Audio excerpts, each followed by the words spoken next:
The dark side. I have been married for almost 17 years. I love my wife, she has been my best friend for 18 years. Thursday, while traveling for work, I had slept with someone that I had just met at a hotel bar. It was some kind of fantasy thing that I had created. One of those things that never really happens, or at least I never thought they did. The entire night was a drunken blur and it almost seemed as if I was watching rather than participating. Please note that none of that is an excuse. If anything, I drank more knowing what I was doing and used it to kill the side of me that was saying stop. I have been home since Friday. Last night I told her the whole story. I debated on whether I should just keep it in, because it is something that will never happen again. However, I cannot sleep with her until I get tested and there is no way to explain. Ultimately, I owe her the truth, and so I told her. It is going to be hard, I have faith that we will work through this, but I don't see how I will ever forgive myself. Perhaps with time, just getting this out helps a bit. It is a long road ahead. To clarify, it was a woman. It has been a rough 36 hours, but it is to be expected. There is no doubt that we are going to work on reconciliation. We have had many hours of conversation since I told her. Her emotions have swung wildly from anger to sadness. All of this is to be expected considering the weight of the bomb I dropped on our marriage. We were able to have a quiet dinner with our son last night. There was some casual conversation and no tears. I think that is progress, and in all honesty I don't think I have a right for things to have progressed this far. I have begun to get us connected to a counselor and a support system. We will have a meeting either today or tomorrow once I hear back. The next big dilemma is that I have another trip scheduled for April 16th. I have told her that I will cancel it, bring her with me, or go alone depending on where she is. It will possibly end my career progression to cancel it, but I would rather have her than this job. It is just not a decision that can be taken lightly. I went into this trip thinking that it might happen, which should have been enough of a warning for me to do something about it.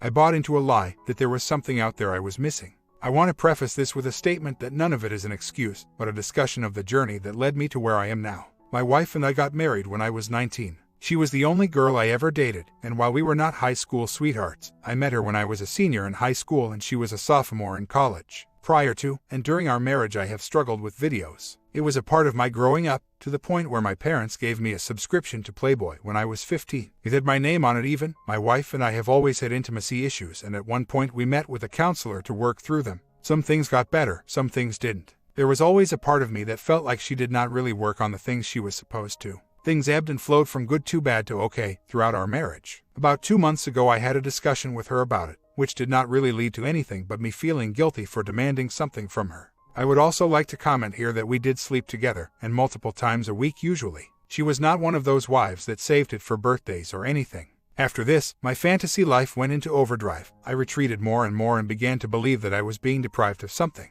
I felt justified in seeking it out. I believe that is the main reason that I am here today. Ancillary to all of that are a couple other things. I have put a lot of effort into being healthier and lost 100 pounds. I think some of that gave me a feeling like I was entitled to be wanted, and I did not feel that way at home. This woman at the bar made eye contact with me and met me on my approach. It was intoxifying to be obviously desired in a physical way. Last year, I was diagnosed with a heart condition and have had multiple surgeries and spent weeks in cardiac intensive care. I think this played into my feeling of desperation, like it is now or never. I think that sums up my self-exploration to this point. I have no doubt that I will discover more as I keep digging. I just received my first phone call from someone asking what was wrong with my wife. My wife texted someone last night to ask if she could not be at a meeting tonight, that something was wrong, but did not specify. So, that has filtered back through to my mother, who called to ask what is going on. It is amazing how fast information flies when it is gossip. I know that I created all of this, but I hope that people can just let us work towards healing and peace. I texted my wife to discuss with her how she wants to handle it. I have told her I will talk to anyone she wants me to whenever she is ready for me to do so. Telling your mom that you had slept with a stranger in violation of the vows you have taken with your wife is easier than telling your wife. It is not fun though. This is going to send a ripple through our circle of friends. We are premarital counselors with our church. The collateral damage is the least of my concerns right now. My mother was shocked. She was not upset, just saddened. Like most people around us, I think they felt that we were the least likely couple they knew to be going through this. We got along great together. We spend a lot of time together with friends. We joke, laugh, touch, and are from all outside accounts open and honest with everyone. It is terrible that I let my hidden obsessions destroy what we had. I know that it is a sign that we needed some work. That I, more than anything, needed a lot of work. To update on how it is going at home, it has been about 56 hours since I told her about my aunts. I left work early yesterday to spend time with her. Neither of us has been eating, so I picked up one of her favorite meals on the way home. We talked a while. I made an appointment with a counselor and we met him at 2 p.m. I have an appointment to go back for a solo session early next week. Additionally, we are starting a support system through the church where we can work through this with other people in similar situations. I have started reading one of 2 books recommended to me by a friend and the counselor. I am very concerned about her and I feel like right now there is a lot of focus on me. Not that I don't need it, but I worry about supporting her. I can listen to her describe her emotions, but other than holding her and apologizing to her there is not much I can do. I hope that we can get her someone to help unpack her feelings better than I can. Perhaps this is what is needed and it is time that will heal, but it is tough to feel so helpless. I had not shaved since I returned home from the trip. I know she dislikes stubble, and I felt like it would keep her from trying to kiss me. Whether it was for her or me, I don't know. During our talks yesterday, we decided I should shave and that I should kiss her. I knew it would be rough, and it was. I kissed her a couple times, not passionately, but easing into physical contact gradually. She started crying and I held her until we fell asleep. I did not expect it to be any better than that. I hope that by the time we decide to progress to anything more, that we have both done a lot of healing. On that note, we have talked about my STD testing, and I think that we should wait until we can effectively rule out anything. I understand that odds that I have HIV are incredibly low, but the fact that there is a chance makes me wary. She said that she does not want to wait 3 months to resume physical contact, but I think it would be beneficial for us. Late next week, I will get screened for everything, and pay the extra cost for an RNA analysis to test for HIV. However, that test is not a guarantee and they recommend testing of antibodies at 3 and 6 months. We have also decided that she is going to come with me on my trip April 16th. We have arranged for our son to stay with my parents for the 3 nights we will be gone. I asked her out on a date this weekend. In some way, I am hoping that if we can start over, it might help. If I can court her and we can date for these months while we wait for test results, that maybe we can get something of what we had back. My 3-month test results will be back before our 17th anniversary. I was hoping that I might ask her to marry me again, in the same spot as the first time. It all sounds so cheesy and hollow. It is hard to know what a good idea is right now. Another day done, each one has been better than the ones before it. There was an outbreak of sobbing where I held her, but we had more good conversation, and she asked me a lot of questions. Overall, it was more progress. I made dinner and we had a nice dinner together while our son was invited to a friend's house to eat. She started writing a journal to get her thoughts out. I think it has been very cathartic for her. She invited me to read it but warned that I may not like everything that was in it. This morning, when I got up for work, 4 a.m., she was awake and in the bathroom. I went in to check on her and she said she had been up since 1, reading and praying. She woke up with images of me and the other woman and wanted to get up and focus her mind on positive things rather than lay in bed and dwell. She said since it was so close to my alarm, she wanted to wait for me and give me a hug, kiss and tell me she loved me. She said that she started reading the book the counselor recommended for me as well. When she kissed me, it was different than every other kiss since I confessed. Her lips were not tight, she was not forcing herself to do it. I don't want to read too much into it, but I think it was a good sign. I went to do my morning reading, and in my book was a note from her. She said that she was sorry she never understood how serious my issues were and that she was glad that we have a chance to repair the damage done in our relationship.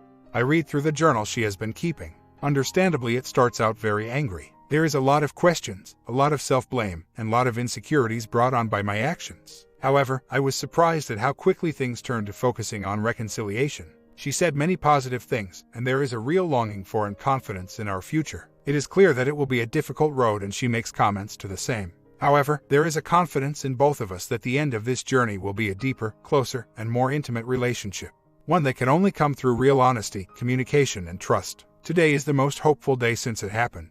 I hope I continue to say that every day. I don't have much to add today, there is continued process. She talked with me about the images in her head and how they are much less frequent now. I think that might be the worst part for the BS. I am doing better, learning a lot about myself and how I ended up here. It is all so obvious when you are not mired in it. We met with a pastor today, who was very encouraging about what we have done so far. He has spoken with our counselor as well, and he shared the feelings they had about where we are and where we are going.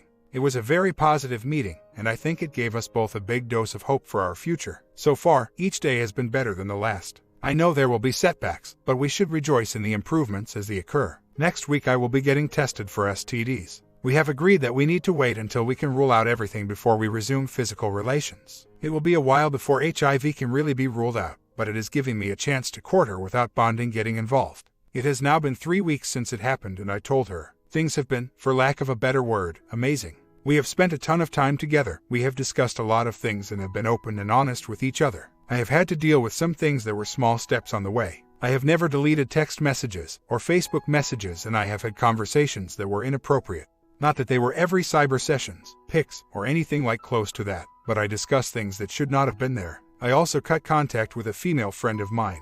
My wife asked me to do that, so I did. She has been a friend for about 7 years and it made me sad, but it needed to be done. It was not an EA, but I know it made my wife uncomfortable, and that is all that matters. Another thing I am dealing with is coming to terms with how deep my issues with dirt videos have run. I know that people have different views here, but I cannot justify it anymore. I have been a user of it since I was 12 years old, and it has consumed a lot of what was meant for my wife. It became an obsession, multiple times a day, a variety of subjects, and ultimately into fantasy. That fantasy helped pave the road to that woman's hotel room. I allowed myself to believe a lie that has stolen from my marriage for over 16 years. She did not deserve this, and she did not deserve who she married. We have returned to physical contact. However, rather than risk anything, we are waiting until 3 months to resume intercourse. That is to ensure I did not contract HIV. Yes, it is a very small chance, but I would rather wait than know my choice sentenced both of us to death. In some ways, it is refreshing to not have the option. It is more like we are dating again and there is not a rush to get to that step. We are enjoying each other slowly, kindling what should have been there from the start. The 3-month test will be about a week before our 17th anniversary. She recently made mention of renewing our vows. I was thinking about planning a surprise ceremony on the weekend of our anniversary. Nothing overly fancy, just some good friends and family. If possible, I will make a short honeymoon for us that weekend after the ceremony. I am not sure how it will all come together and I feel like this is overly cheesy, but I think she will appreciate it and love it. In addition to this, her wedding ring was lost and mine no longer fits. I am going to get us new, matching rings. Not sure what they will be right now, but I think it is important. She has started wearing a placeholder ring since all of this started. It has now been almost 6 weeks and things are still going well. We have had some rough patches, but we have gone in between the last 2 rough conversations. We are still spending time together, talking, and connecting with each other. We will go back to the counselor as a couple this week for the first time since the initial visit.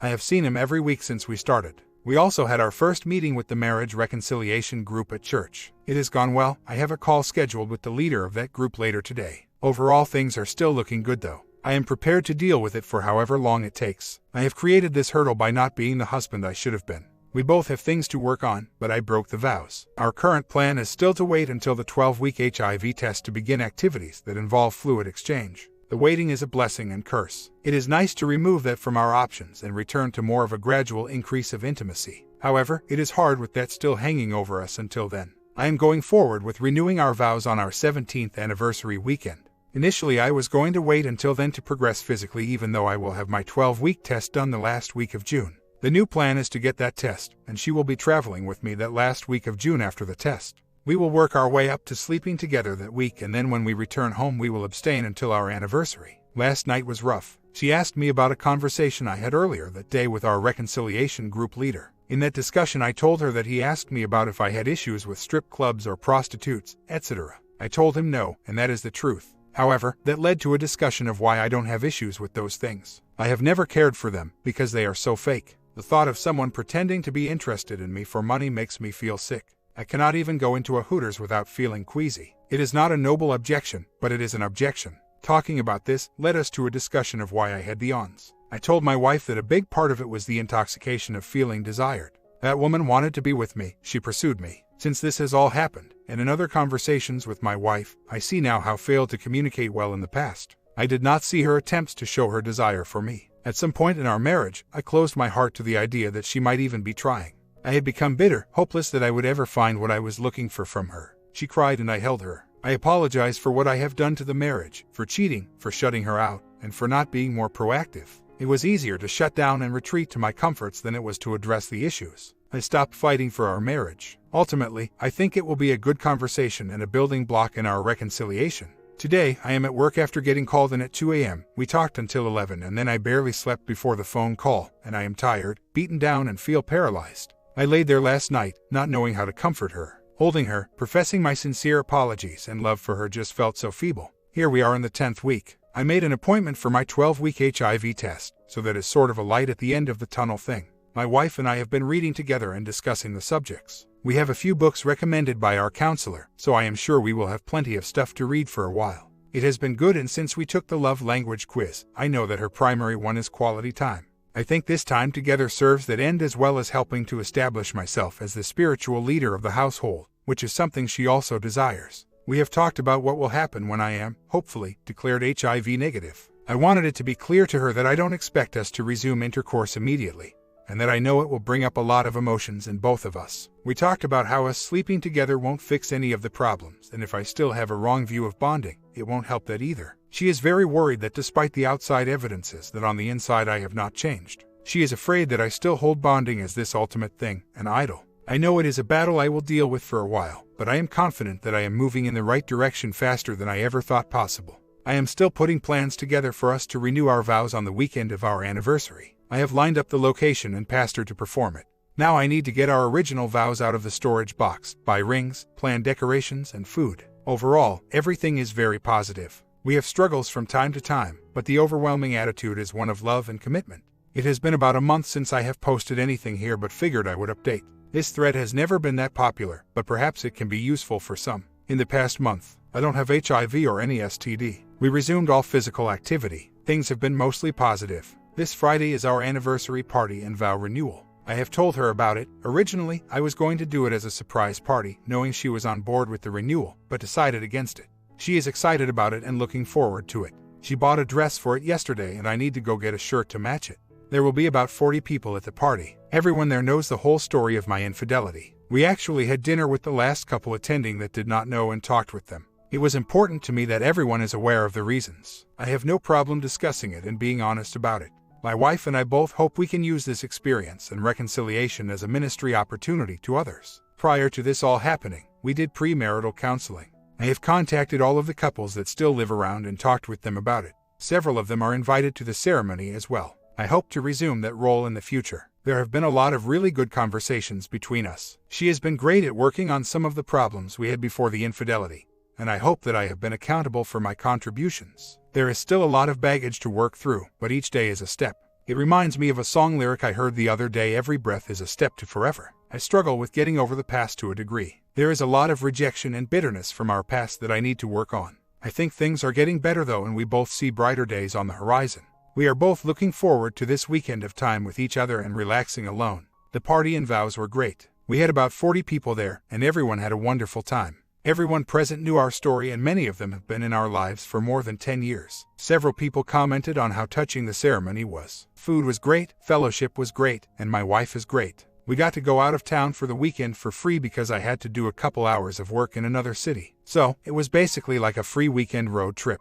We have things to work on, and I certainly have things to work on, but each day is a step. Our communication continues to get better, and really that is at the heart of it all. So, it has been almost a year since the ons, and the D-Day right after. I figured I would update this thread, because it is good to have some positive messages. Things have been pretty good when you look at what happened a year ago. It rarely comes up, and when it does come up, it is not a dreadful negative conversation, but more of a turning point in our marriage. I have been in IC since the affair, weekly at first and now just once a month. It has been a really good process, working through my past and how I got to where I am now. I have uncovered a lot of things, a lot of ways I hurt my wife and how it was set up for failure from the beginning. I have historically had way too strong of an association between bonding and love, so much so that I find it hard to feel loved in any other way. When you couple that with my wife's issues regarding bonding, it was a recipe for disaster. I by no means am excusing my actions as they were and are still wrong. Being a logical person, it is good to be able to plot out what happened and have some reasoning behind it. I was in a wrong place, with a wrong attitude, and wrongly I sought my own desires above all else. My wife and I went through a program at our church, and at the end of it, we are supposed to make amends to people that we have sinned against.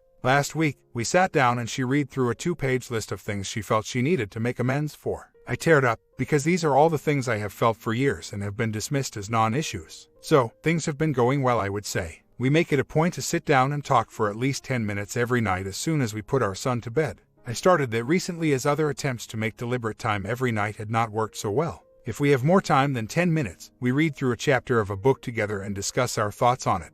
The only downside is that we still have issues in the bonding department. Recently she changed doctors and the doctor changed her antidepressants. When she called me about that, it felt like someone just punched me in the stomach. Years ago, she was on N3, and not only did it kill her already comatose libido, but it also made her practically anorgasmic as well. Things have not gone really well since that change, but I am in a much better place. I am working through my issues with that, and doing my best to be a loving, supporting, and caring husband. I am working on receiving her love in other ways, and she is working on showing me love physically. Both of us are committed to being together, and I am confident that we will remain that way. I am glad that my story is helpful for some. I think it is a good story and really does, at least so far, have a happy ending. The bonding issues we have now are talked about. We openly discuss them, and in fact, the Friday after she started taking the new drug, we had a conversation about it. I know that does not mean it is fixed, but it is not a hidden problem driving a wedge between us. I don't expect her to perform like a dirty star, and we have talked about that.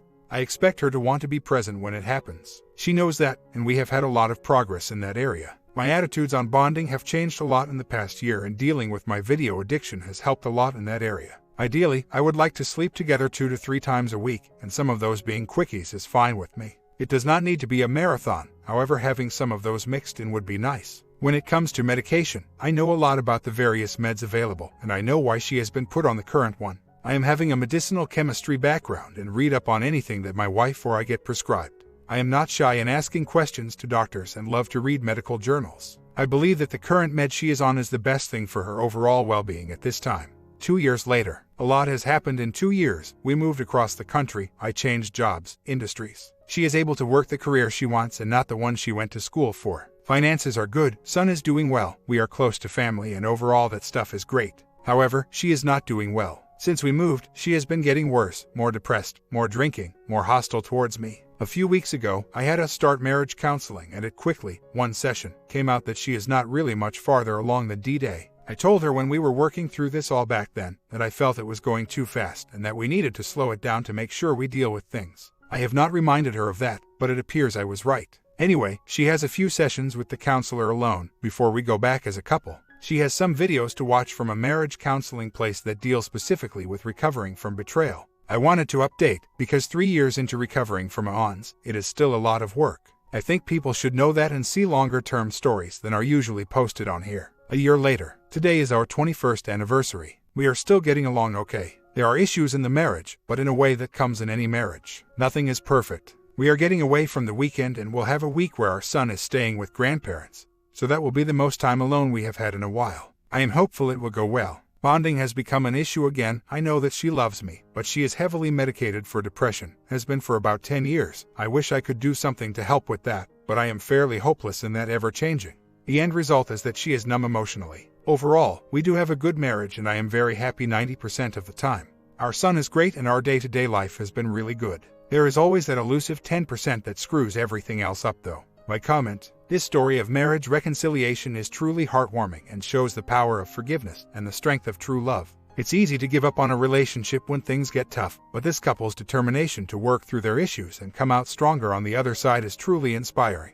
The emotional journey that they went through, from hurt and betrayal to forgiveness and love, is something that many couples can relate to. The fact that they were able to not only save their marriage but also deepen their connection shows that with effort and communication, anything is possible. This story is a reminder of the importance of never giving up on love, and that with the right mindset and approach, even the toughest of marriages can be saved.